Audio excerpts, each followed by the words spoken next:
What is up, y'all? Welcome back to my channel. This is Married to Medicine season 6 episode 3, Crabby Ladies.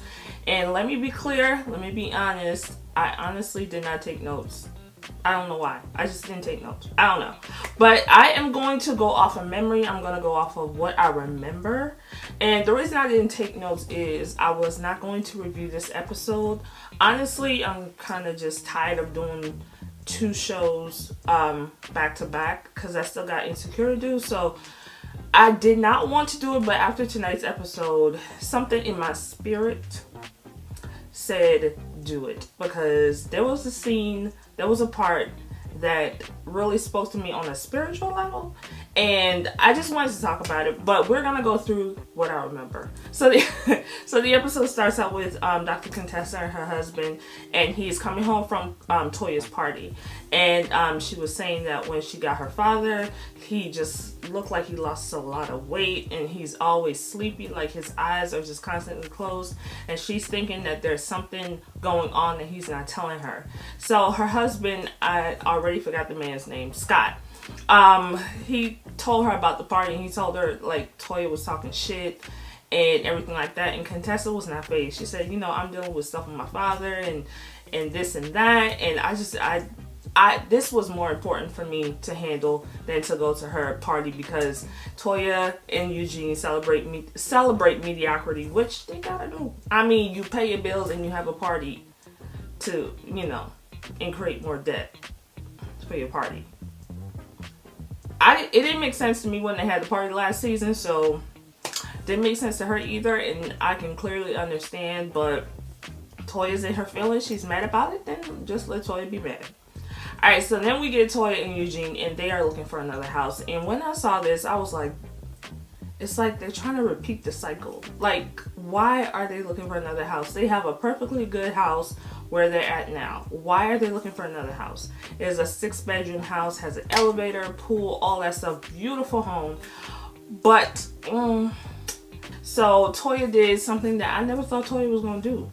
Toya sat down with Eugene and told Eugene that I don't want you to work yourself to death to provide for your family as far as getting a house this extravagant, this huge, because this is the same thing that happened the last time. They rented that mansion and he had to work all these hours and all these different jobs to pay the bills, and at the end of the day they still couldn't pay the bills. So she said, you know, she does not want the same cycle repeated. So she said, you know what, let's not even, you know, think about getting this house, because I don't want you to work yourselves to the bone, to the grave, and you can't even enjoy what you've given us. So they decided not to get the house.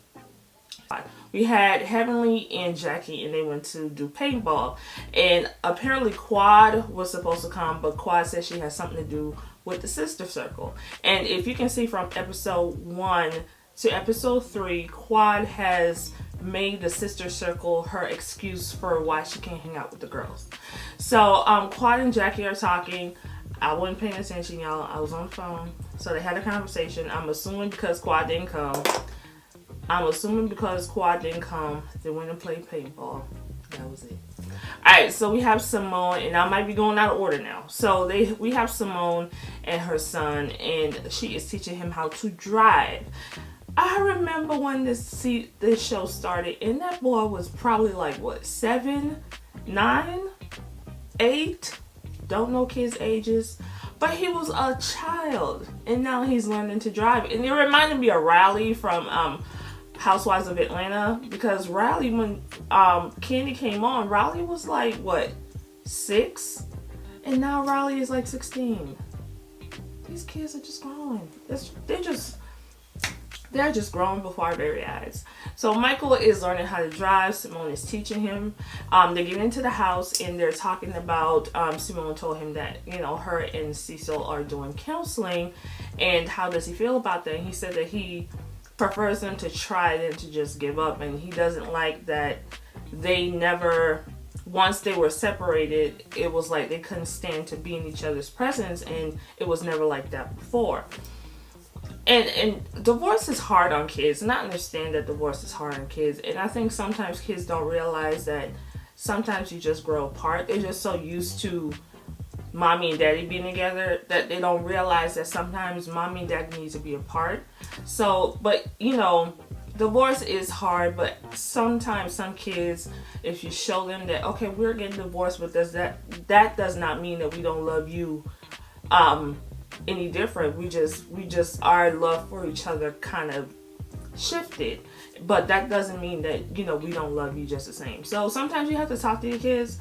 Some people just don't, and then they create this hostile environment. But I am an advocate for, if it is not working out, if you have tried all you could and things are not working out, go your separate ways. Because to me, it's better than to stay for the kids when you are arguing every day, you're fighting every day, you don't talk to each other. It just doesn't make sense, and the kids see shit like that, and they in turn are unhappy in the household. So it doesn't make sense to stay for the kids. That's stupid. Alright, so Mariah is at home with her daughter, and her daughter is 13 now. This little baby was like all of 5 when I remember first season. Now the girl's 13, going into high school. She wants to be more of a teen, not look like a little girl. And I can understand that. She is shorter and she still looks like a little girl, but you can tell that Lauren has some ways about her, that she is more mature than, you know, other kids her age. So Lauren wants to get rid of her clothes that are very childlike, and she said, you know, she wants to be her own person. She wants to be able to dress herself and just pick out her own stuff and not being looked at as a kid. And when she goes to a restaurant, they offer her a kids menu. She just wants to become an individual. And Mariah seems like she's not too ready for that. Most parents aren't, but I like that Mariah sat there and understood. So now we got Heavenly. Heavenly is, I'm trying to remember. Heavenly is about to do the crab boil. And is it broil or boil? Never been to one, I don't know. But Heavenly's about to do the crab broil, whatever. And, you know, she's with her daughter trying to get the crabs in the bucket or whatever the case, in the pot, and the bag broke. Scared the shit out of me. One thing I don't do is crabs. I saw this one video with this woman, and this crab was literally fighting her so she doesn't get him in that water. And I'm like, can't do all that. No. So that was the same thing happening. Simone came. Simone helped her put the crabs in the pot, and they started talking. And Simone basically said that, you know, she's done with Quad. She don't want to have anything to do with her. Quad has isolated herself. She has called Quad countless times, and Quad does not answer, does not call her back, and she's done because she feels like Quad is being too dramatic about what's going on, and Quad does not want to talk to them.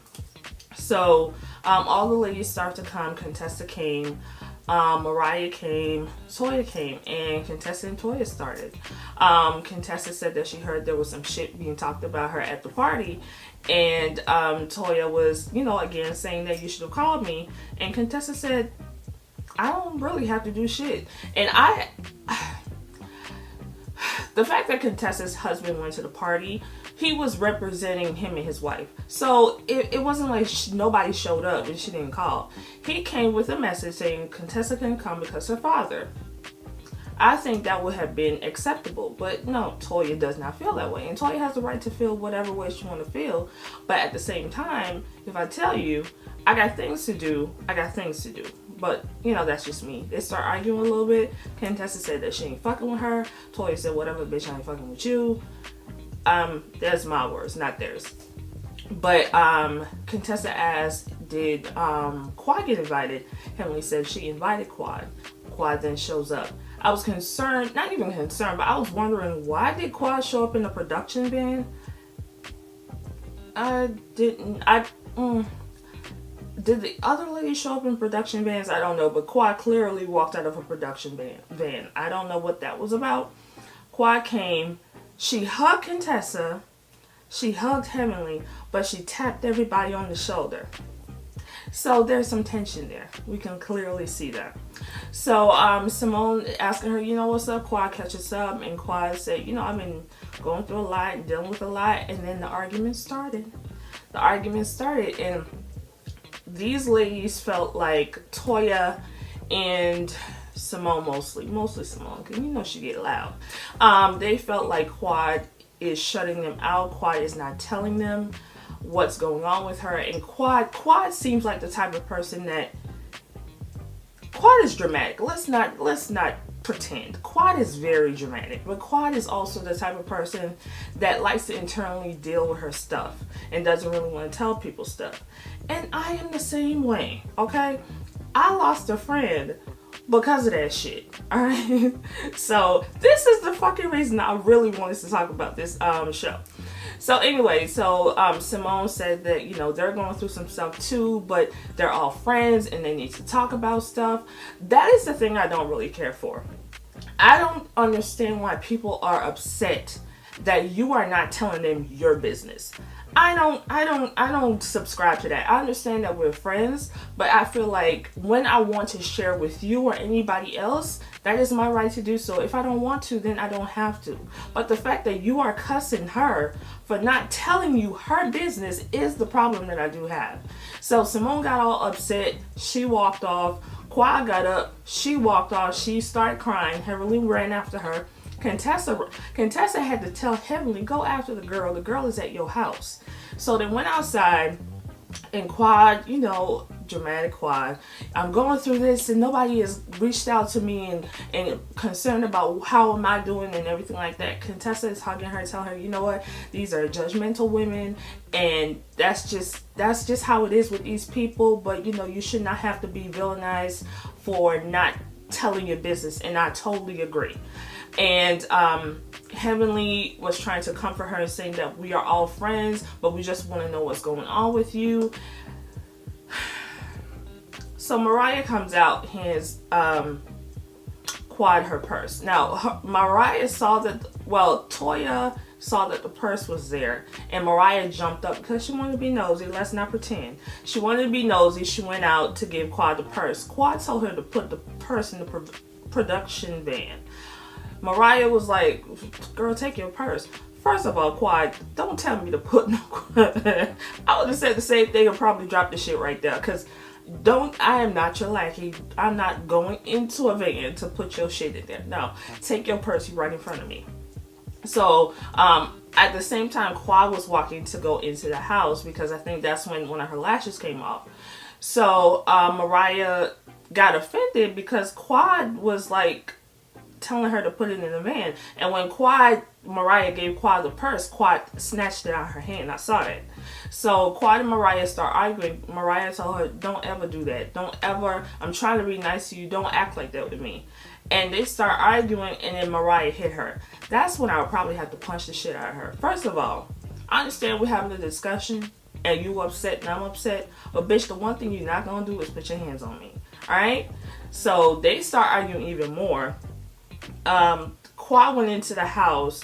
Mariah followed her, and they back there arguing. Next thing I know, they edit so fucking weird here. But next thing I know, they're sitting there talking. I'm like, okay, when did the calm down happen? When did the calm happen?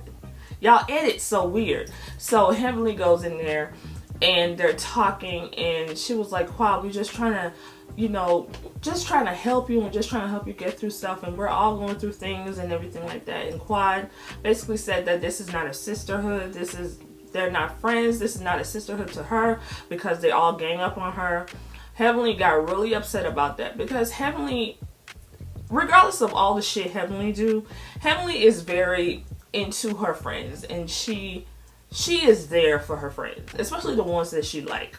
So Heavenly got really offended, and how did it end? Then Toya came from out of nowhere, just popped up out of nowhere, and Toya started arguing. And sometimes I tune Toya out because listening to Toya is just like listening to a bunch of garbage.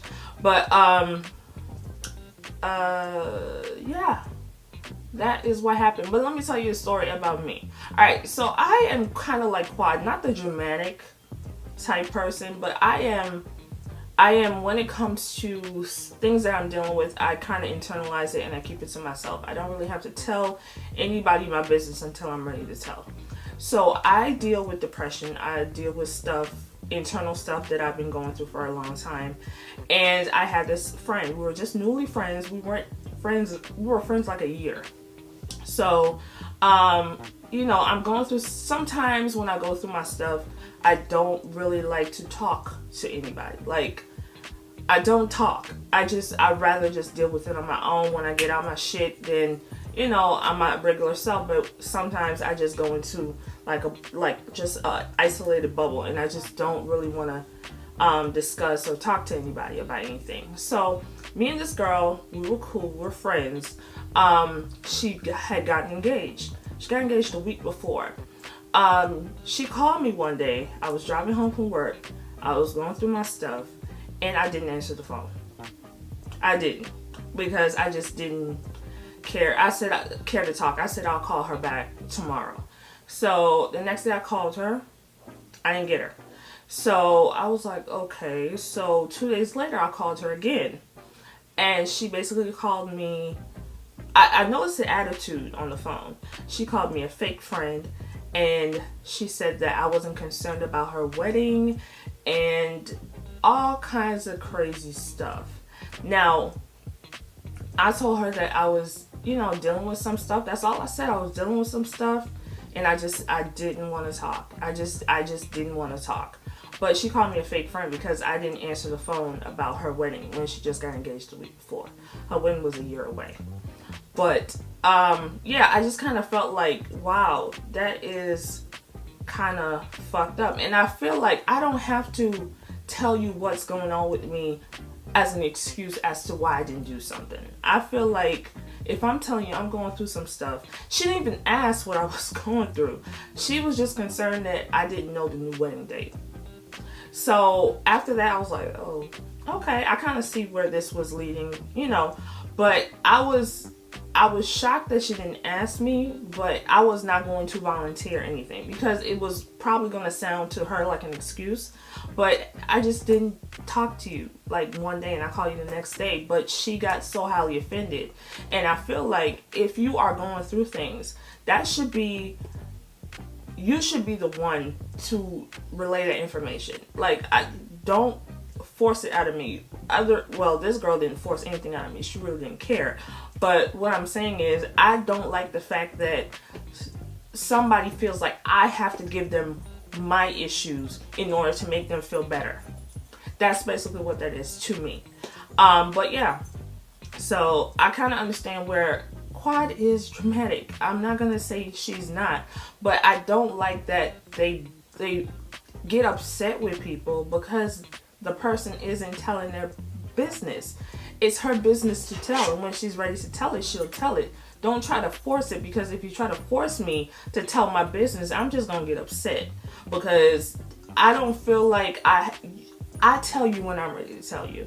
So I understand what Quad is feeling. Like I said, this girl I was friends with, she really didn't care what I was going through, even though I was there for her for many things. But we fell out because I still don't even understand why. But it is what it is. It is what it is. But yeah, so I think this was part one. I think I'm confusing something. But anyway, so yeah, it ended on a low note with the ladies. So next week we'll see what's going on. But yeah, I was not going to review this, but after that whole Quad thing, it kind of reminded me of old girl. So I wanted to talk about it. But anyways, so I'll be back for Insecure. Do not forget to subscribe. Do not forget to click the thumbs up. And do not forget to follow me on social media. And check out my website, justbeher.com. I'll leave everything below so you can follow. Alright guys, bye.